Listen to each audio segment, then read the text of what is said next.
một sợi tôm mà bình sài nè sạchមែនតើនេះនៅក្បែរគៀតហ្វាមកសិដ្ឋានចិញ្ចឹមសត្វជៀមបាទកន្លែងផ្លូវចូលហ្នឹងឃើញស្រូវស្អាតពេកហើយទេសភាពភ្នំក៏ល្អទៀតបាទតាក់ចិត្តហ្មងតែឈប់ឡានថតមួយសិន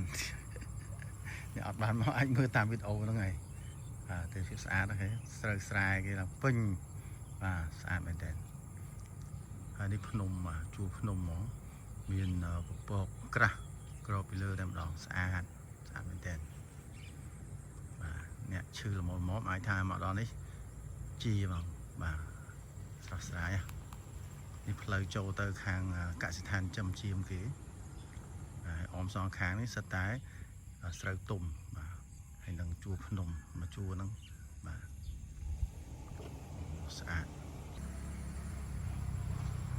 បាទស្អាតទៅកសិដ្ឋានដូចជាងដែរ